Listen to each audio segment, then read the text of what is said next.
Welcome everyone to Educative Newsroom, where we watch and share educative things among ourselves. This episode is about what actually is the three-tier pension scheme.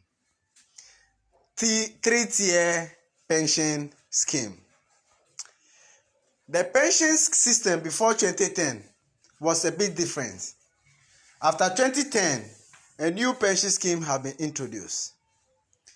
Without wasting much time, I'm going to use SSNIT, Social Security and National Insurance Trust, their portal, their website, their frequently asked questions to do the explanation so that it doesn't become like our own words for you.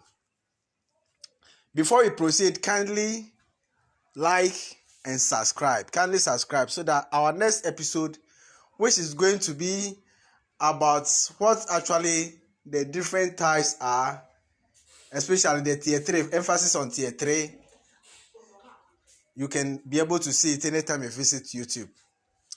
Now, these are the frequently asked questions. What is this new pension scheme? Why the new pension asks this? What is the three-tier scheme? What are the contribution rates and how are they distributed between the employer and employees? Who can become a member? Who is exempted from the acts? So let me not bother you with the rest.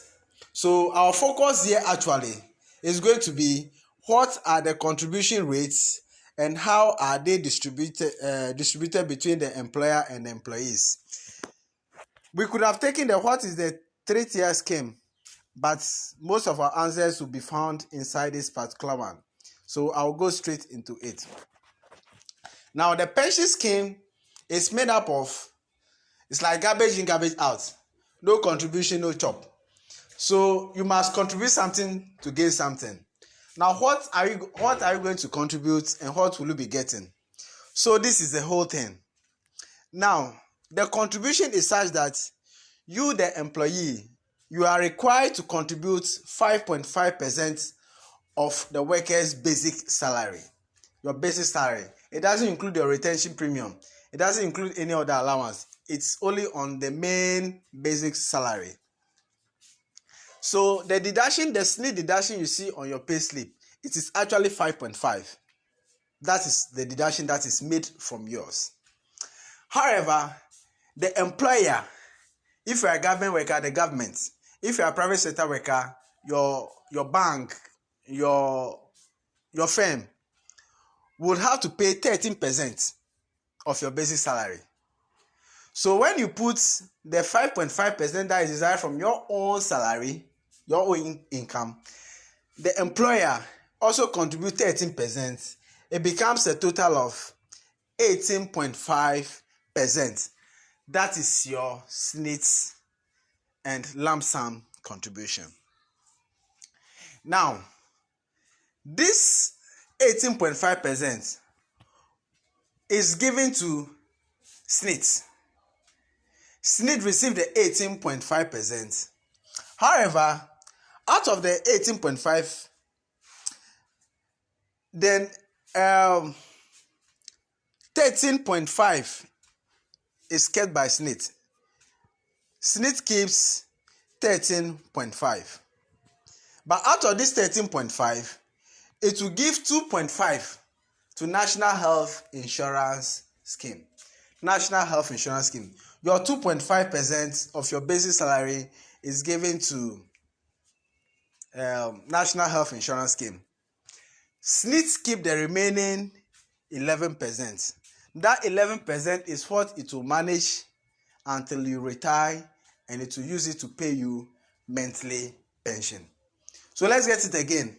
Out of the 18.5, SSNIT retains 13.5, give 5% to the tier 2 managers, the lump sum managers, the private managers. SSNIT will give 5% to them to manage for your lump sum.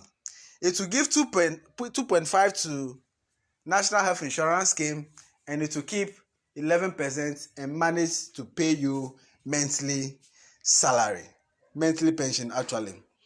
So in all, this is all that the contribution and the disbursement is made. So you realize that this particular contribution and disbursement, the disbursement takes care of only the two tiers, the tier 1 and then the tier 2. Tier 1 is the monthly pension. Tier 2 is your lump sum. Good. So what happens to the third tier? You will notice that the third tier is not taken care of here. It's not part of the disbursement. So what happens? Why are they calling the third tier scheme? The third tier, it is a voluntary pension. You must enroll yourself onto an appropriate scheme that is normally fronted by your union or your association. So your association will fall on a particular private sector manager that we want you to manage the third tier for our members. Then they will not inform the members that this is the company we are all using. Then, anytime you decide that you want to make extra contribution into your pension, you can pay to these particular pension managers. Probably without any particular fact, but probably the reason is that they want the third tier deduction to be made in bulk. Because when I was going for partial withdrawal from mine, these are some of the information I picked from there. That they cannot go and be picking Nagrat's own from here. They don't sign a check individually. But if they deduct the money for all the members of a particular union, then they'll write a check once. They'll write a check once. So if you want to participate in the third tier, first of all, you must see your union secretaries especially, even though the next video will take care of that. So let me just say that just visit the place back and you get all the information you need to know about how to enroll yourself onto the third tier. So in all, this is what the pension is about. Let's get the key points here. The key points are, we have 3-tier pension scheme: tier 1, tier 2, tier 3. The tier 1 is your monthly pension payment. Tier 2 is your lump sum. Tier 3 is a voluntary contribution. Tier 1 and tier 2 are compulsory, and because of that, it is already taken care of in your pension deductions that it is made on your pay slip or your salary. So tier 1 and tier 2 is already taken care of. You do not have to worry about it because it's always been deducted in the house managers already. SNIT for tier 1, private manager for the tier 2 lump sum.